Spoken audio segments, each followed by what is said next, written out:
Boa noite novamente, mudando um pouco aqui o ritmo das coisas. Eu já peço desculpas porque da última vez que eu mudei o dia da nossa live, teve pessoas aí que vieram me cobrar, vieram reclamar. Você sabe quem que é você.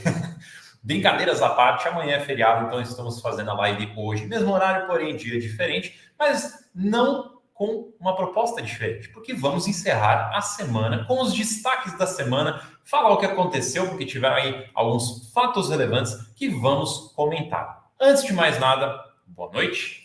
Boa noite, Paulo, Admon, Giovana, Bruno, Paulo, Breno e Airsoft. Sejam todos muito bem-vindos, muito obrigado por separarem um tempinho para falar um pouquinho, para ouvir um pouquinho sobre fundos imobiliários. Como sempre, fiquem à vontade para usar o chat, mandem suas dúvidas, conversem, estamos aqui para isso. E se você quiser aprender a fazer a sua mesada de adulto, clica no link aqui embaixo na descrição. Professor Baroni, eu acho que na semana que vem vai dar uma aula de como você consegue ganhar como é o nome? Essa mesada de adulto, que é ter uma renda a mais, de você colocar o seu dinheiro para trabalhar. É o primeiro link aqui da descrição, é com o professor Baroni e também com o analista de ações da Suno, o João Taronco. Então você vai aprender com ambos. Primeiro link da descrição. Vamos lá então. Bom, já aviso que vou colocar aqui na tela. Boa noite, todo mundo que está chegando. Já aviso que é uma semana mais curta, é uma semana com poucos fatos relevantes, porém temos algumas coisinhas para comentar. Inclusive, acabou de sair uma do HGRE. Fazia tempo que ele não aparecia por aqui, sem nenhum fato relevante. Ele teve um e foi um bem interessante. Chegaremos lá. Mas, primeiro, vamos começar com KNHY, uma bem rapidinha aqui, que ele reduziu a taxa de administração dele, é uma taxa de 1,60, que agora foi para 1,40 até o fim de 2024 e começo de 2025, a princípio, a taxa retoma para 1,60, que é uma taxa, se a gente for comparar com outros fundos de papel, que é o caso aqui, é uma taxa um pouco mais alta, de fato. Então, baixou para 1,40, mas continua um pouco mais alta. Mas sem muitos detalhes aqui. Basicamente, redução de taxa aí por quase 2 anos. Aí temos a notícia do HGRE. O Máximo aqui, ó, finalmente vou conseguir ver ao vivo. Então, seja bem-vindo.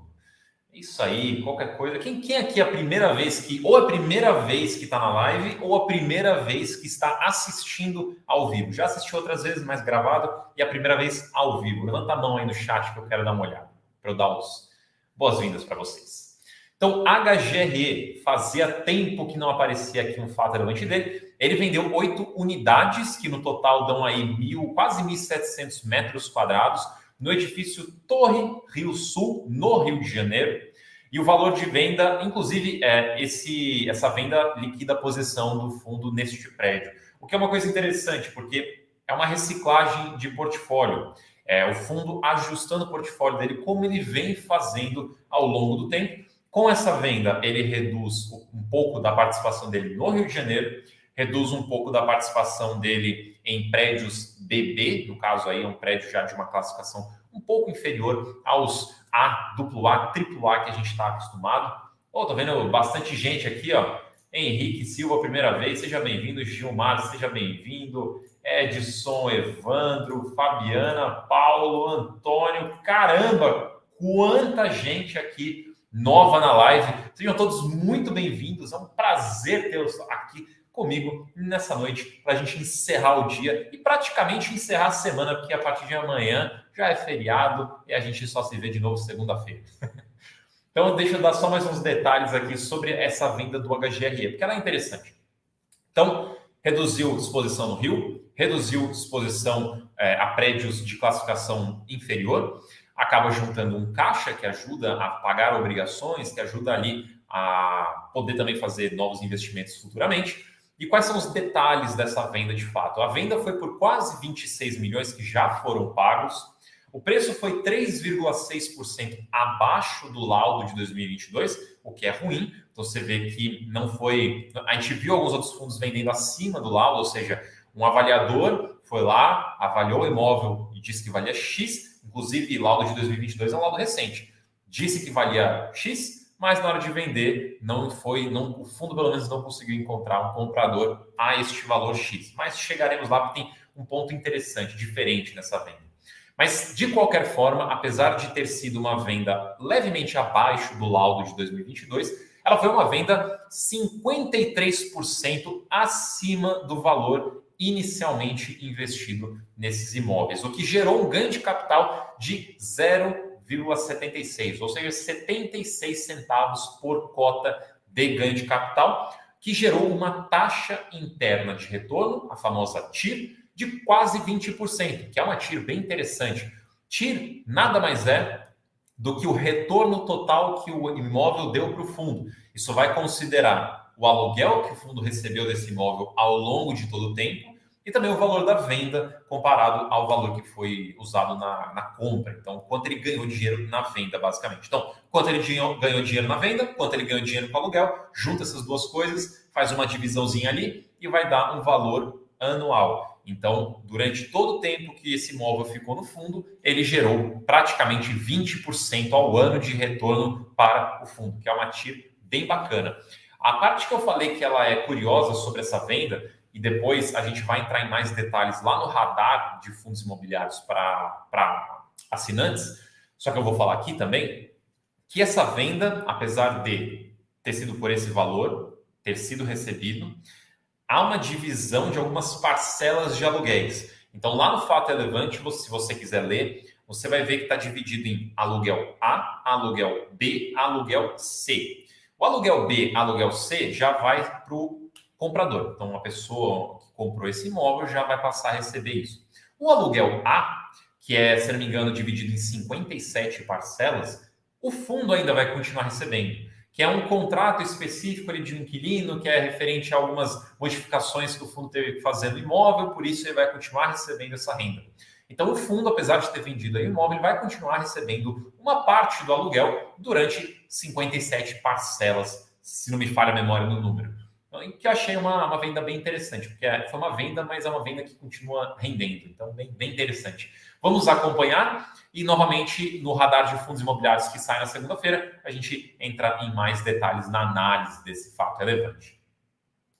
E a próxima notícia aqui, eu quis começar com uma foto em vez de começar com a notícia em si.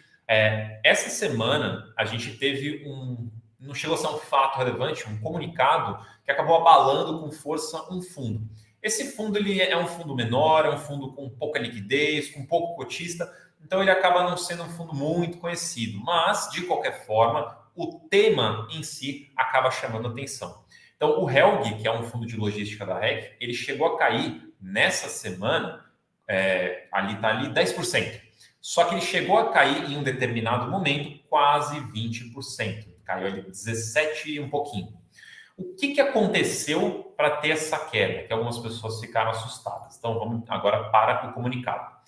O fundo disse que, a partir de agora, ele vai reter os rendimentos mensais. Ou seja, não vai distribuir os rendimentos mensais a partir desse mês. Lembrando que este fundo, em teoria, né, ele anunciaria na segunda-feira seus rendimentos. Não vai anunciar, ele vai reter esse valor. Qual que é a justificativa dessa movimentação? É para viabilizar opções para poder pagar as obrigações do fundo, porque esse é um fundo alavancado, ele tem algumas dívidas para pagar até o final do ano, ele não tem caixa e ele ainda não fez nenhuma venda de imóvel, então ele não tem dinheiro para pagar essa dívida do final do ano, então ele está retendo esse rendimento para poder viabilizar essas opções, para poder pagar essas dívidas. O resultado que ele está retendo será acumulado no valor patrimonial. Então, o valor patrimonial do fundo deve passar a crescer um pouco mais por conta dessa retenção. Esse é um ponto. Segundo ponto, esse valor que está sendo retido, ele poderá ser distribuído de novo caso haja um evento de liquidez. O que é um evento de liquidez? É basicamente se ele vender o imóvel, ele conseguir dinheiro, aí ele pode já soltar o dinheiro que foi retido nos meses anteriores, seja por quanto tempo isso durar. Só que tem uma outra coisa também. Por lei, como a gente sempre fala, os fundos imobiliários, eles são obrigados a distribuir, no mínimo, 95% do lucro caixa no semestre. Então, isso quer dizer que o fundo ele pode reter, de fato, os rendimentos. Até porque os fundos distribuem mensalmente porque eles querem. Porque a indústria acabou gostando desse formato, mas eles não são obrigados. Se eles quisessem, eles poderiam distribuir rendimento uma vez por semestre, se eles quisessem. Então, dito isso, o fundo pode reter o rendimento, mas no fechamento do semestre, ele tem que fechar com pelo menos 95% de distribuição. Então, o fundo, ele teria, retendo agora, ele teria que distribuir no fechamento do semestre, a menos que ele tenha ali uma aprovação em assembleia para continuar retendo e não distribuir. Aí, se for aprovado, é outra história, pode aí passar do semestre retendo, mas precisa dessa assembleia. E por fim, o fundo também fala, no finalzinho ali do comunicado, que ele vai continuar, vai se empenhar para conseguir vender imóveis. Então, vendendo imóveis, ele vai conseguir dinheiro de fato, porque o valor da dívida, se eu não me engano, é de 58 milhões aproximadamente para o final desse ano. Então, retendo os rendimentos não será suficiente para juntar 58 milhões. Então, ele vendendo imóvel, possivelmente ele consegue com mais facilidade esse valor e depois ele já consegue destravar o rendimento. E, obviamente, os cotistas, entendendo que não terá rendimento por algum tempo indeterminado, começaram a vender o fundo e o fundo começou a cair bastante, chegando ali no pico de quase 20% de queda. Depois ele recuperou um pouco, mas chegou nos 20% de queda. O que fazer agora? Acompanhar essa possível venda de ativos. O fundo precisa vender algum imóvel para conseguir juntar caixa, para conseguir pagar as obrigações. Não só pagar as obrigações, mas também se ele conseguir vender esses imóveis conforme o laudo, que seja próximo do valor do laudo, ele vai mostrar também que os imóveis ali dentro têm um valor bastante elevado que o mercado não está, ou pelo menos não acredita, ou não entende que vale aquilo, porque se você olhar, o fundo está sendo negociado, vou até abrir aqui, se não me engano, o fundo está sendo negociado deixa eu ver aqui no Status Invest, o fundo está sendo negociado com 53% de desconto em relação ao seu valor patrimonial. Ou seja, o valor patrimonial ali nos 122 mais ou menos, ele está sendo negociado a 57. Então o mercado entende que é esse o preço que ele vale. Só que os imóveis, em teoria, valem os R$ 121 ali, R$ 122. Então se ele conseguir vender, ele vai se resolver com dívida e ao mesmo tempo também mostra para o mercado que, olha, meus imóveis realmente valem isso aqui e potencialmente ainda distribui um lucro dessa venda desses imóveis. Então, temos que acompanhar e ver se vai ter venda de imóveis de fato, porque isso daí que é o que vai conseguir ajudar o fundo a resolver essa dívida. Fora isso, temos que acompanhar então até quando que vai essa retenção de rendimentos. Lembrar vocês que vamos ter mais análises e mais comentários sobre esses fatos relevantes e relatórios gerenciais lá no Radar de Fundos Imobiliários para assinantes. Então, se você já é um assinante, acompanhe. Segunda-feira sai o compilado, mas você pode acompanhar no dia a dia também. Segunda-feira o compilado. E se você não for assinante, você consegue fazer a assinatura, se tornar assinante e ter acesso ao Radar de FIIs. E eu já aproveito também para lembrar quem chegou depois que o professor Baroni vai dar uma aula, acredito que na semana que vem, para ensinar você a ganhar a mesada de gente grande, a mesada de adulto, que é renda passiva, que é você colocar o seu dinheiro para trabalhar para você. Na semana que vem é gratuito, tá? Só vocês entrarem aqui no primeiro link, se cadastrar para participar dessa aula do professor Baroni. Vamos então para algumas perguntas. Deixa eu pegar aqui. Vamos ver. O pessoal está ainda falando aqui que é a primeira vez. Sejam todos bem-vindos aí, quem ainda está falando que é a primeira vez. Ó, Davi, Kleber, Jefferson. Bem-vindo. Um prazer ter vocês aqui. Deixa eu ver aqui se tem alguma dúvida. Vocês podem mandar dúvidas, tá? Tô vendo que tem alguns comentários, mas não tem dúvidas. Não, mentira, já chegou. Olha que vacilo da minha parte. Tem um tema também da live hoje. Simplesmente o tema mais importante eu já estava esquecendo aqui. Então, a gente falar um pouquinho sobre abril. Eu fiz mês passado também uma live falando sobre março, agora, obviamente, falando das expectativas para abril. Como a gente pode acompanhar os fundos imobiliários que seguem numa toada negativa. Então, muitos fundos continuam caindo. Alguns até recuperam, alguns até valorizam um pouco, mas logo voltam e perdem de novo essa valorização. Então, a gente está no mercado que segue nessa toada negativa. A expectativa é que continue assim por mais algum tempo, mas a gente começou a ver também ali os juros futuros dando uma oscilada, uma reagida ali. Se por acaso esse cenário de juros futuros começar a dar sinal de fato, de concretizar, que a gente vai começar a ter uma queda de juros, e note, não estou falando Selic, Estou falando de juros futuros. Se os juros futuros começarem a dar esse sinal que de fato vai cair, aí talvez a gente veja os fundos imobiliários reagindo um pouco melhor, valorizando um pouco mais, recuperando um pouco mais. Mas, por enquanto, nada disso aconteceu. É uma expectativa que talvez comece aí no curto prazo. E, de novo, eu vou reforçar, uma tendência de queda nos juros. Não estou falando que vai cair de fato. Uma tendência já é o suficiente para talvez melhorar um pouco ali a condição dos fundos imobiliários. Enquanto isso, seguimos olhando excelentes ativos a excelentes preços, pagando excelentes rendas. Tem muito fundo, muito descontado. Não interessa se você está pensando em fundo de papel, fundo de tijolo ou FOF. Nos três, tem vários fundos bem descontados, em várias oportunidades.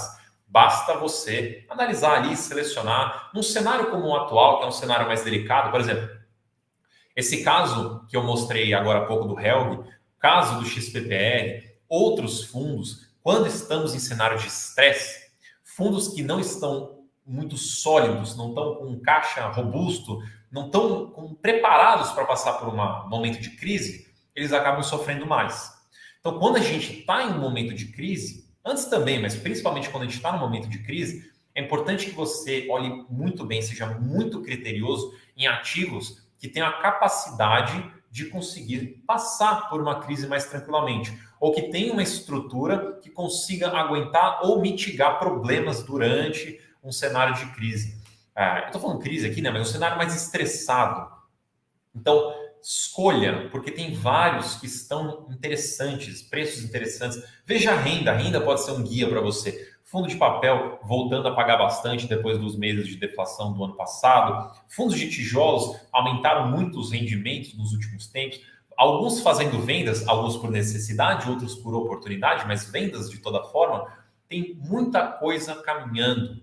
Estamos em um cenário estressado? Sim. Estamos em um cenário com risco maior? Sim. Você deveria parar de investir? Na minha visão, não. O que você faria então? Seja mais seletivo, seja mais criterioso, escolha bem, escolha ativos que você tem confiança na qualidade, confiança no trabalho e que vai conseguir caminhar por esse período e sair mais forte depois. Fiquem de olho, fiquem de olho. Bom, peraí, deixa eu ver aqui no chat. Inclusive, aproveitando aqui o comentário do Eduardo, que ele falou, espero que fique assim, eu estou engordando minha carteira. Exatamente isso, né? Quando está num cenário estressado e a gente entende que encontra ativos de qualidade descontados, aí a gente compra, a gente vai comprando como se não houvesse amanhã, porque eventualmente o cenário melhora e esses ativos que são bons, que são de qualidade, que passaram tranquilamente ou dentro do possível durante um período estressado, são os primeiros que voltam a valorizar, são os primeiros que voltam a ficar mais caros mais rapidamente. Então, momentos como esse são momentos de você conseguir comprar cotas de fundos que você gosta mais baratos. Isso não quer dizer que todos os fundos estão super baratos. Tem alguns que estão mais, tem alguns que estão menos. Mas temos muitas opções. É isso aí, já suporte. Hoje é a falsa sexta-feira. Uma quase sexta-feira. Não é uma sexta-feira, mas tem características de sexta-feira. O Alexandre perguntou se para comprar KNR precisa ser cliente do Itaú. Não, não precisa. Para comprar, você não precisa. Você consegue comprar de qualquer corretora. Para participar de oferta de cotas, né, as emissões, aí precisa. Porém, tem uma assembleia em andamento para mudar isso, para liberar as ofertas também para todo mundo. Então, se você é cotista, verifique essa assembleia.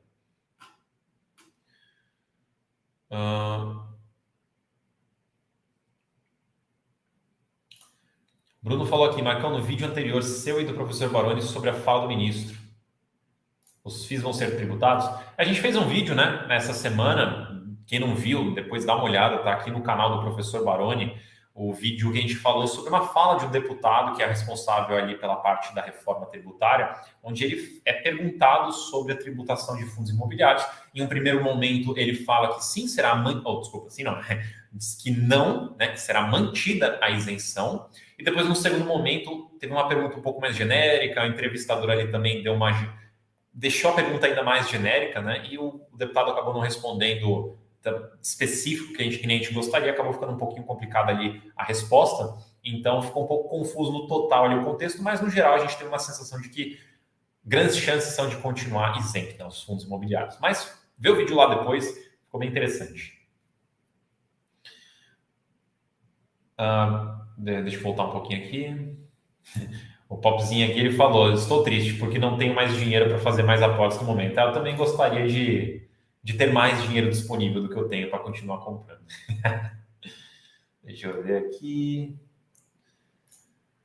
Fernando perguntou se os CRIs do RPR têm menos riscos do que os de mais high yield. Olha, não necessariamente, porque ambos, esse high yield e outros que você deve estar imaginando aí, eles atuam de certa forma em setores parecidos, eles têm riscos parecidos, só que do jeito que foi estruturado as operações e o fundo, o RPR durante esse tempo tem caminhado melhor em termos de problemas do que outros, porque ele não teve problemas. Quer dizer, teve até alguns desafios, algumas dificuldades, mas não teve nenhum problema do tamanho que outros tiveram. Então, não é necessariamente que ele tem menos risco, mas ele tem os riscos talvez mais equacionados ali dentro.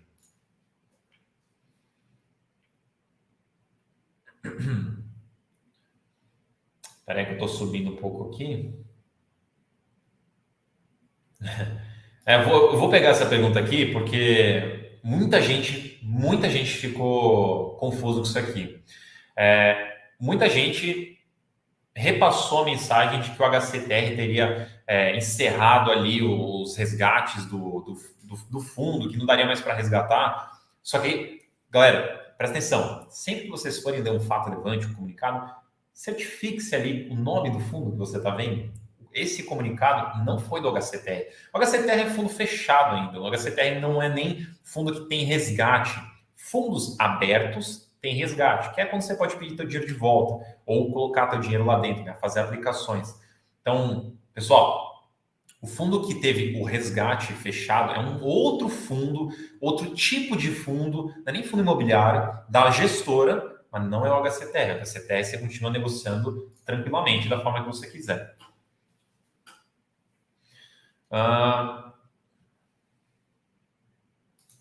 O Jorge perguntou, né? Como descorrelacionar minha carteira de FIIs para que não caia tanto nessas quedas? Olha, depende de como você quer fazer, né? Uma forma que você poderia fazer essa descorrelação é a renda fixa, por exemplo. Então, quando os juros sobem, os fundos caem. Então, se você tem renda fixa, a tua parte de renda fixa vai subir. Só que o inverso é verdadeiro. Quando os juros começarem a cair, os fundos imobiliários vão subir e tua renda fixa vai cair. Mas é uma forma que você pode segurar um pouco ali, né? Estabilizar a sua carteira com renda fixa ali. Renda fixa pensando no CDI, né? Na CDI, nos juros.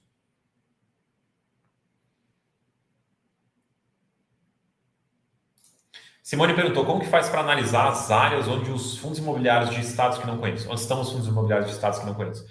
Obviamente depende do setor, porque, por exemplo, logística tem galpão que não fica no meio da cidade, então as características ali são outras. Por exemplo, se ela está perto ou colado numa rodovia principal, numa estrada principal, se você está falando só da localização, né?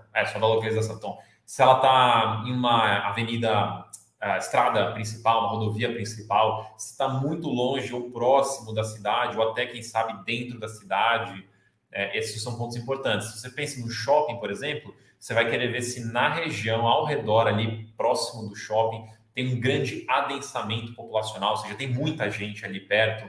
Você vai querer ver se tem concorrentes ali perto. Isso acaba também se servindo para alguns imóveis de renda urbana. Escritório, você vai querer ver transporte público próximo, se é um centro comercial onde ele está, então ter outros escritórios na proximidade, se está em lugares mais premium, né, ou menos premium, se tem mais demanda ou menos demanda.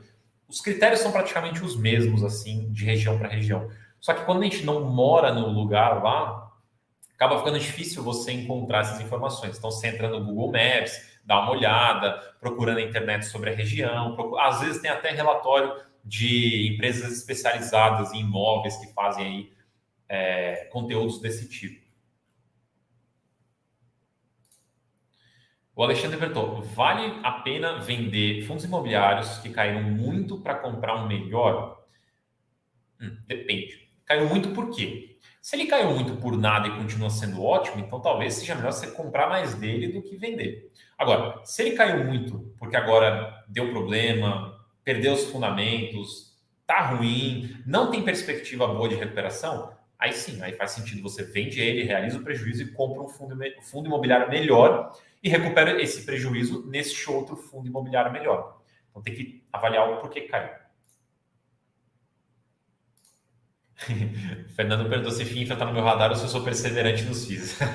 Eu sou perseverante nos FIIs, mas eu olho outras coisas também. FII infra não é uma coisa que eu estou acompanhando muito de perto, mas é uma coisa que eu mantenho assim no radar, porque eu acho um produto bem interessante.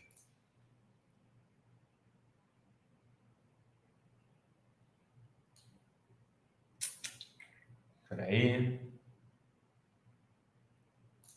O HSLG, a princípio, pelo menos que eu tenha visto, não saiu nada. É que esse fundo aí ele tem uma alavancagem bem maior e potencialmente as pessoas podem estar precificando esse risco maior.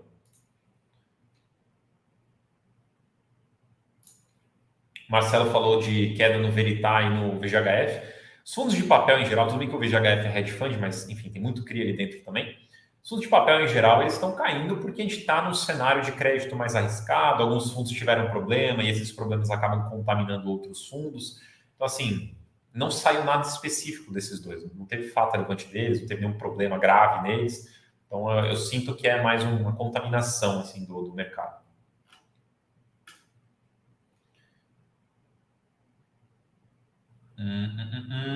Peraí. Aí, Josué, você perguntou e respondeu. É isso. A principal renda do HTMX é que ele vende unidades hoteleiras. Essa é a principal, não é a principal necessariamente, mas é a mais robusta. É quando ele vende. Então, quando ele não vende, aí a renda das unidades ali, das diárias, não é suficiente para entregar um rendimento muito robusto. Então, quando ele não vende, a renda acaba sendo menor, mas quando ele vende, a renda acaba sendo bastante robusta.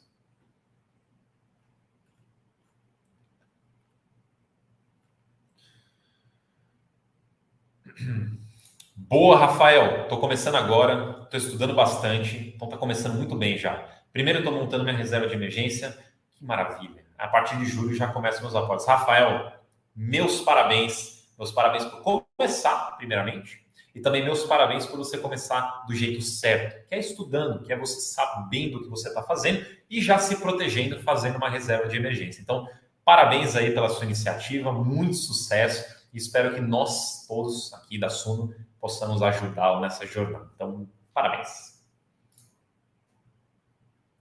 Felipe, pode ter dois FIIs do mesmo segmento? Pode, sem problema nenhum. Quer dizer, pensa numa carteira, numa composição total, mas não tem problema nenhum de ter no mesmo segmento.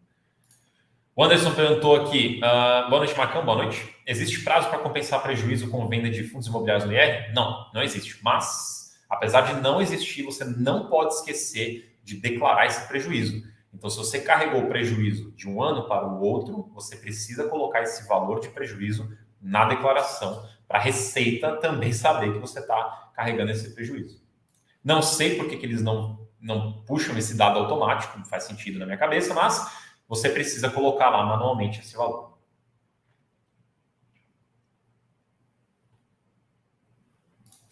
Batista falou que depois vê o resto gravado. Vou estudar. Bom estudo, Batista. Natália, qual seria a melhor proporção de papel e tijolo, pensando em renda e também em preço? Olha, não tem um número perfeito. Sim, 40-60, tanto faz o lado, tá ok. 50-50, ok também. Até uns 70-30, tá bacana também. Mas acho que 40-60, 50-50 tá excelente. Mas quem vai ditar isso é mais você, porque não tem resposta certa ou errada.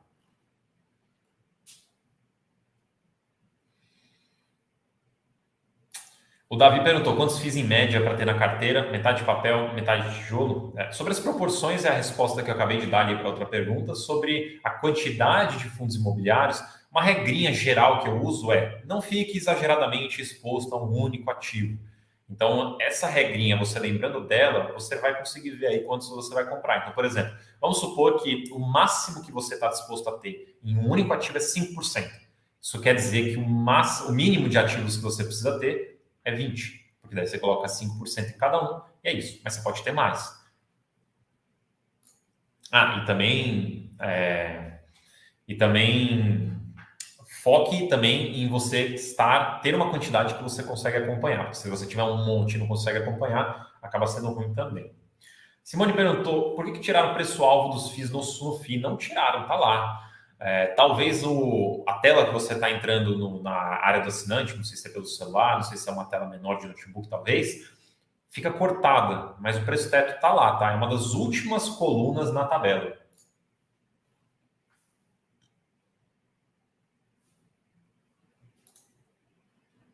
Fábio perguntou: vender fundos imobiliários com prejuízo para compensar seria uma estratégia interessante para estancar a sangria, uma que os rendimentos vêm caindo junto com a cotação?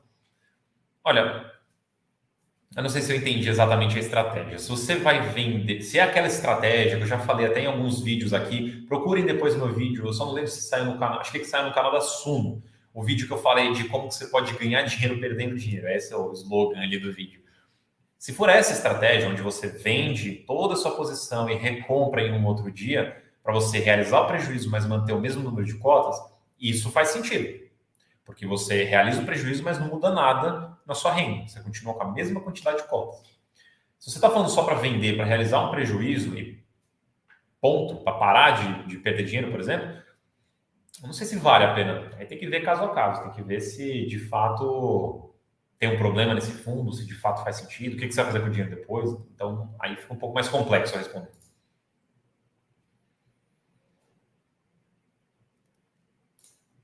O Diego falou: todo mês temos que passar os FIIs da carteira a limpo. Existe uma regra temporal para fazer isso?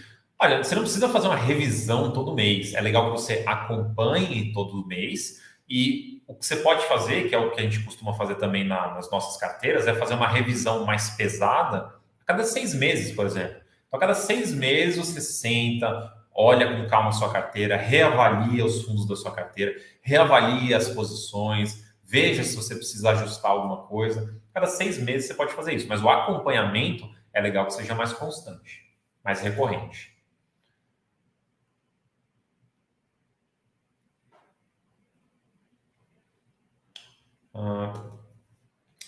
Bruno está perguntando para falar um pouco do HFOF. Não tem muito o que falar, né? O HFOF é o HFOF, continua seguindo a estratégia dele. Ele conseguiu, desde lá do começo da pandemia, ele conseguiu mudar a proporção de ganho de capital para renda. Então, hoje ele é, acho que quase 100% ou 100% renda, o rendimento dele, né? Renda das cotas. Então, ele estabilizou muito bem, mas não teve nada demais assim recentemente.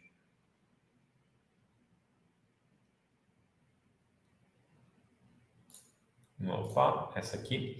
O Marcelo perguntou, né? Você poderia comentar a estratégia de múltiplos dividendos girando a carteira durante o mês? Olha, já ouvi isso, onde você compra, por exemplo, vende um fundo que anunciou agora para comprar um outro que vai anunciar no mesmo mês, para você ter mais rendimento no final do mês. Eu não gosto dessa estratégia, porque está no final da sua pergunta, inclusive, por causa dessa questão de giro de carteira. Eu não gosto de ficar girando a minha carteira, porque eu fico me expondo a mais risco. Então, por exemplo, beleza. Eu fui lá, vendi um fundo que acabou de anunciar, comprei outro que vai anunciar, vou ter rendimento a mais. Beleza. Só que nessa de vende um, compra outro, vende um, compra outro, você pode acabar vendendo um mais barato do que você gostaria, comprando um mais caro do que você gostaria. Então, o dinheiro que você ganhou ali no rendimento foi anulado pela perda que você teve na cotação. E você fica fazendo isso recorrentemente, é capaz de você perder dinheiro em vez de ganhar. Então, eu não sou muito fã, não. Assim, às vezes, quando casa alguma coisa assim, o aporte, sabe, o rendimento de um usa para comprar o outro, aí tudo bem, mas vender um fundo para comprar outro nessa, para tentar aproveitar as datas base, aí eu não gosto muito, não.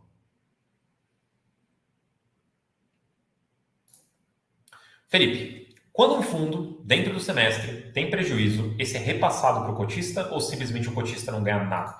O prejuízo não é repassado para o cotista. Mas veja, quando a regra é fundo precisa distribuir no mínimo 95% de lucro caixa no semestre, ou seja, lucro tem que distribuir. Se não tiver lucro, não tem o que distribuir. E se tiver prejuízo, precisa compensar o prejuízo primeiro, para depois começar a ter lucro, para depois poder distribuir para o cotista. Então, se um fundo tem prejuízo, esse prejuízo vai afetar o resultado do fundo e o rendimento pode cair. Dependendo do tamanho do prejuízo, o rendimento pode cair mais ou menos.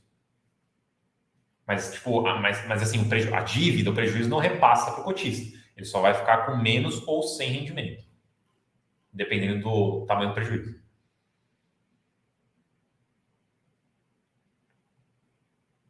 Juliano perguntou como é feito o preço de entrada ajustado na carteira. Basicamente, o preço de entrada é o preço que a gente entrou em um ativo, que a gente recomendou aquele ativo. Então, vamos supor que quando a gente recomendou, o ativo estava R$90. Então, nosso preço de entrada é R$90. O que é o ajustado? O ajustado é porque, ao longo do tempo, esse fundo vai pagando rendimento. Então, a gente ajusta esse preço de entrada, por conta desses rendimentos, para calcular a rentabilidade do ativo. Então, conforme vai pagando o rendimento, esse rendimento vai entrando na rentabilidade.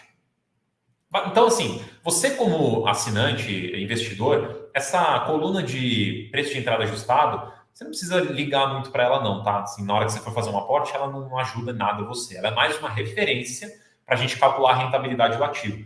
Então, lá na última coluna, penúltima coluna do ativo, que tem a barrinha de rentabilidade, essa sim é mais importante.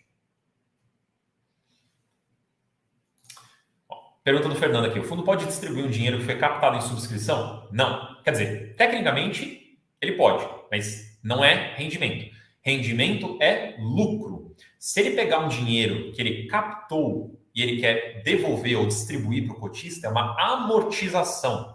Amortização não é lucro, amortização não é rendimento. Amortização é como se fosse uma devolução. Inclusive, você abate isso do seu preço médio, porque você também está diminuindo o tamanho do fundo. Ele está diminuindo o patrimônio porque ele está distribuindo o patrimônio dele. Então, dá para distribuir o dinheiro captado, mas é uma amortização e não é um rendimento. Isso aí é explícito, tá? Quando eles fazem, e não é comum fazer, quando fazem, isso daí está bem explícito quando é uma amortização.